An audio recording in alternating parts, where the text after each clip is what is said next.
amazing things happen after every 10-year or 20-year period. Now, not so long ago, an African farmer found an object near that mountain, an object which had crashed. And he was driving his tractor, and he saw this strange object lying in the ground with tiny little bolts of lightning racing all around its edge. And the African walked up to the object, and when he wanted to touch it, a strange power struck him and sent him sprawling on his back to the ground. The African got up onto his tractor and got out of there. What the African had seen had been a crashed UFO, a flying saucer. He described it very amazingly.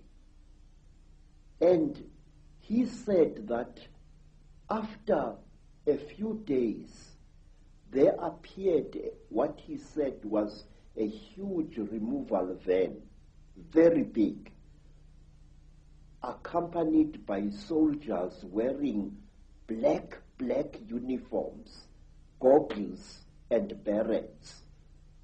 And these soldiers lifted the object into the van, and the van drove away. But when people came to the site, they saw that something had fallen there, but they saw no heavy tire tracks of the vehicle that the man had described. Something had crashed there, had been removed, but there were no wheel marks of the heavy vehicle he had described. Now, let me tell you something else.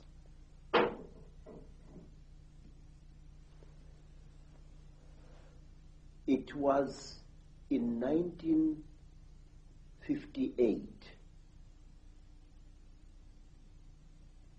In fact, I think that the incident I'm going to describe to you, sir, is somehow connected to what happened to me in 1959. I'm sure of it. A friend of mine in Lesotho called me. He said that he had something very important and that we had to share this. He said, please, I must come to Lesotho. I must come. And I went there. And then I found that he had dug a hole at the back of his hut.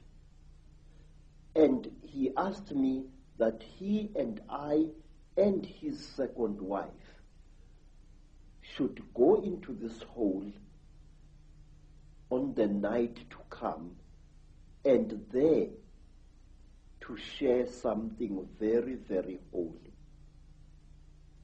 Well, we went down the hole.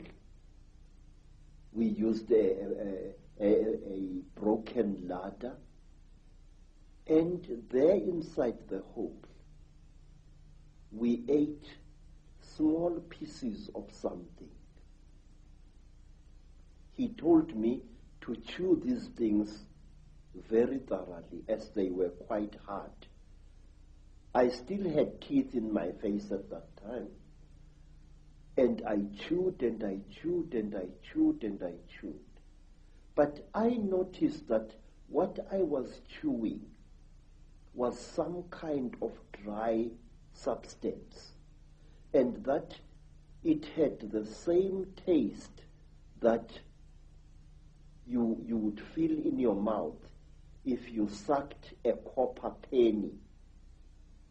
It had that coppery taste, like as if you were sucking an old copper coin. And Then we left the hole and we went into his house. And on the following day, we all became terribly ill. Very, very ill.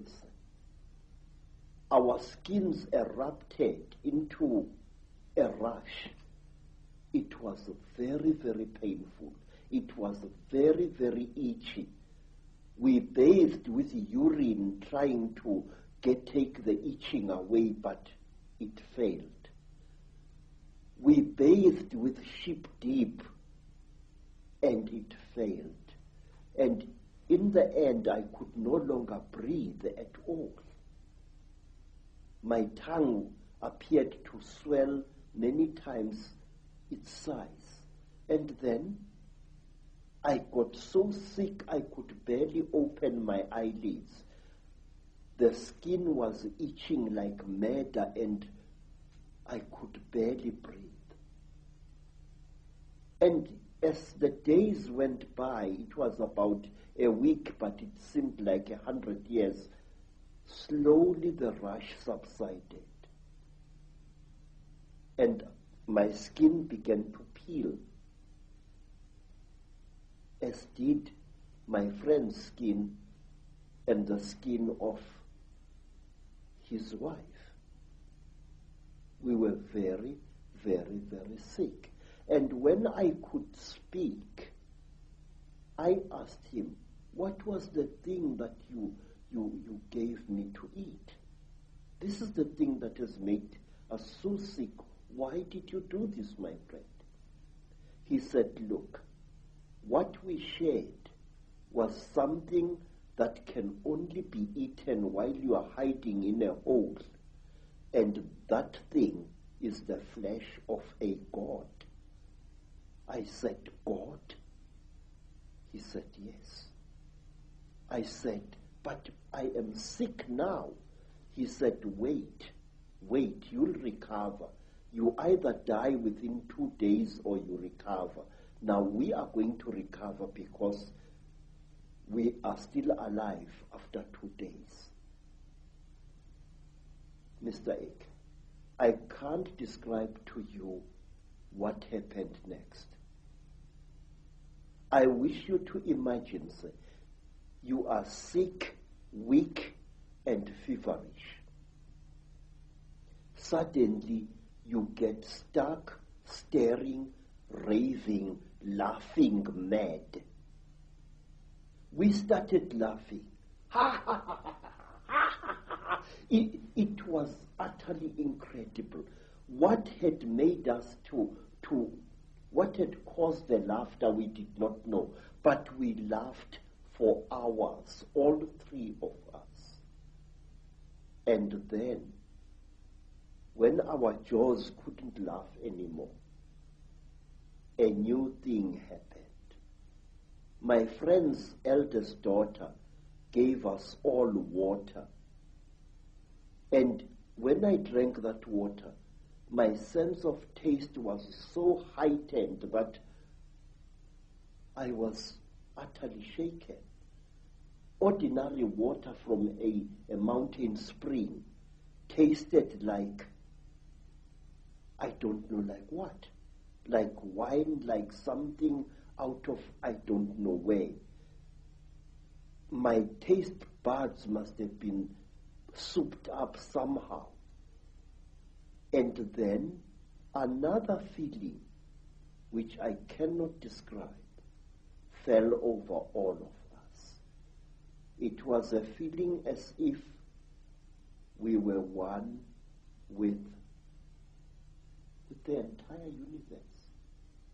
When I looked at a tree outside my friend's homestead, it was as if that tree was a multicolored living rainbow. When I looked at the mountain far away, my sense of sight was so intense that I could see colors beyond colors.